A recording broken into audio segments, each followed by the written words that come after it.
Anda kembali di Apa Kabar Indonesia Malam, pemirsa. Kita akan lanjutkan dialog pada malam hari ini. Saya akan langsung ke Bang Andi. Bang Andi tadi sudah menyebutkan sejumlah pihak yang diduga begitu ya Bang ya. Ini menjadi dalang di balik ini semua. Tapi sebenarnya ini tuh lebih ke ada segerombolan pihak yang kemudian sengaja melakukan penyerangan tanda kutip. Atau memang agenda untuk kemudian bisa dikatakan tetap berada di dalam pemerintahan begitu Bang Andi? Wah, ini menarik juga ini. Iya. Ya, kalau yang terjadi kalau kita lihat itu ya kita ikuti aja lah prosedur untuk itu ya, apa yang ada gitu kan. Kalau misalnya saya sebutkan tadi tiga itu, ya itulah yang terjadi gitu loh. Waktu zaman Pak Jokowi aja presiden sudah digoreng-goreng, kemudian setelah selesai pun makin kencang dia goreng-gorengannya itu. Jadi yang kalau kita lihat udahlah dipercepat aja ini proses ya, biar terang benderang. Kalau dia mau melaporkan yang namanya apa skripsinya, buat LP baru, Bang Rismon itu. Sudah mengantongi bukti-bukti juga untuk menjawab kalau dia mengatakan dia ya? mau laporkan aja. Orang Pak Jokowinya santai-santai aja. Ya, kalau kita bilang orang Betawi ini, lu jual, aneh beli. Kan begitu istilahnya kan. Tapi artinya Pak Jokowi sekarang artinya sudah tahu dong sebenarnya ini isunya dari siapa begitu yang menghembuskan? Sudah tahu, pasti beliau tahu untuk itu. Tapi kan beliau kan negarawan, ya kan. Beliau melihat situasi ini bagaimana ya dihadapi oleh beliau sendiri, kan begitu. Termasuk Jokowi mania sendiri juga tahu berarti. Ya kita ini adalah mendukung yang benar-benar, yang apa namanya mendukung kebenaran itu. Dan kita melihat bahwa itu adalah benar gitu loh. Ya gampang saja. Tadi kan ijazah, sekarang mau ganti dengan apa namanya skripsi. Nanti dia ganti dengan buku pernikahan Pak Jokowi.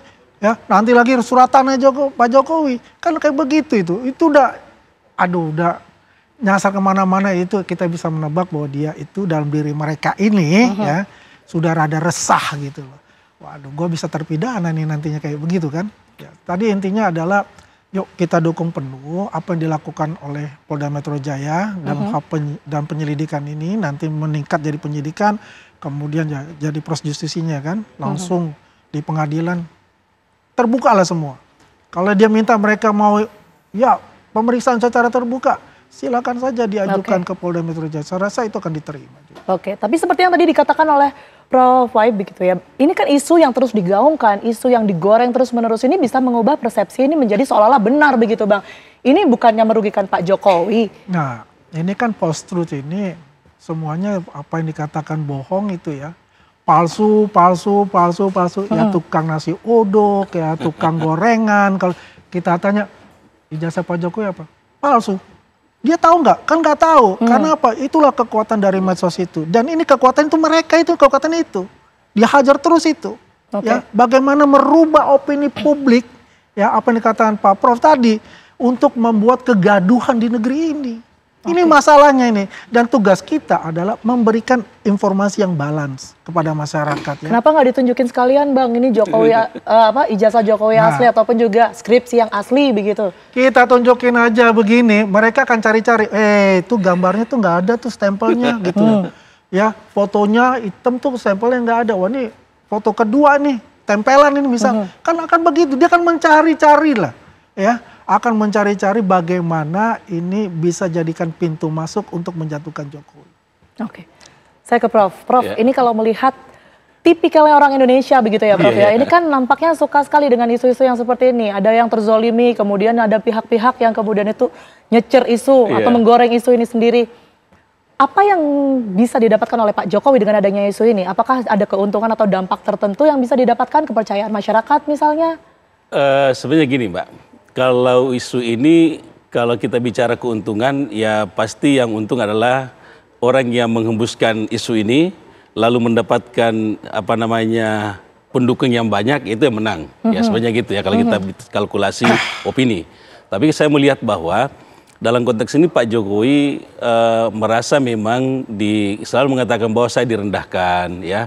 Tetapi kalau menurut saya Pak Jokowi tidak pernah merasa bahwa ini hal yang betul-betul apa ya menjatuhkan martabatnya, tapi tidak pernah melawan, ya. Tidak pernah melawan di sini. Tapi yang ingin saya sampaikan bahwa apakah dengan kegaduhan sekarang ini apakah masyarakat ini akan memberikan empati? Ya memang masyarakat kita suka begitu.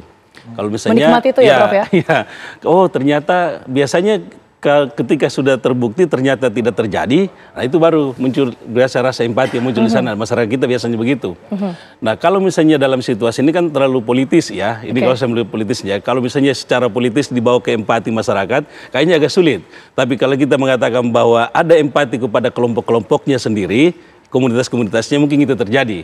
Nah empati yang muncul sekarang ini sebenarnya kan sudah ada kelompok-kelompok dari Pak Jokowi kan, datang menyampaikan bahwa kami pasang badan berkaitan dengan isu yang terjadi pada Pak Jokowi.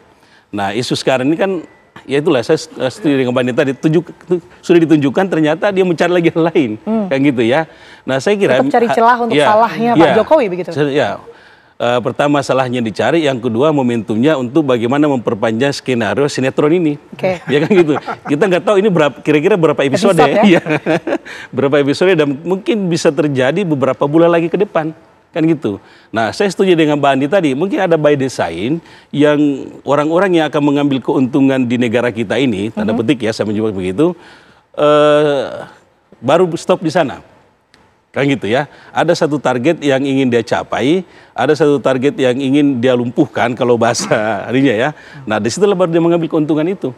Nah kalau dia sudah ambil keuntungan, mungkin opininya bukan lagi opini Pak Jokowi, mungkin opini yang lain lagi harus dibangun. Bisa saja terjadi begitu ya, kan namanya penggiringan opini itu, kalau sudah terjadi targetnya, maka masyarakat digiring lagi kembali ke opini-opini yang menurut masyarakat, ini kayaknya cocok nih, yang dikonsumsi sekalipun secara Pak Jokowi luas gitu. Sudah lengser ya, sebagai presiden, Prof. Suhaib. Ya, walaupun sudah lengser, justru sudah lengsernya sekarang ini dianggap secara struktur, beliau tidak kuat lagi. Tetapi kita harus lihat bahwa Pak Jokowi punya barisan-barisan kultural itu. Nah barisan-barisan kultural ini muncul rasa empatinya kepada Pak Jokowi hari ini kalau menurut saya. Karena muncul rasa empati, kemudian secara muncul itu maka membela secara kemanusiaannya. Saya kira bukan dibela tentang hukumnya Pak Jokowi, tapi kemanusiaannya, prinsip-prinsip kemanusiaan, hak-haknya kan gitu ya. Nah, kalau misalnya kita bicara hukumnya kan tinggal kepada Polda Metro Jaya sudah melakukan itu, kemudian akan dibawa ke pengadilan, itu kan bicara hukumnya ya. Ini masalah kemanusiaannya ini, kok digiring terus nih? Ini beliau sudah selesai jadi presiden, harusnya istirahat, kok digiring opininya kan gitu loh. Nah, inilah yang harus dilihat, apa sih sebenarnya yang terjadi, tiba-tiba muncul kelompok-kelompok tertentu, tanda petik ini, yang mempermasalahkan berkaitan dengan ijazah, skripsi, dan macam-macam berkaitan dengan Pak Jokowi itu. Nah kalau kita tanya siapa yang bisa menjawab, ya kembali kepada yang memperkarakan itu, yang membawa masalah itu gitu. Kalau kita lihat kan ini Pak Jokowi menanggapinya dengan santai begitu ya Prof. Suhaib ya. Kalau tadi menyimak apa yang sudah dijelaskan oleh Prof, sebenarnya yang mendapatkan dampak positif ini justru mereka yang kemudian melemparkan isu. Tapi dengan jawaban santai dari Pak Jokowi ini, apa komunikasi politik yang kemudian ini akan sengaja dibangun atau dibentuk menurut Anda?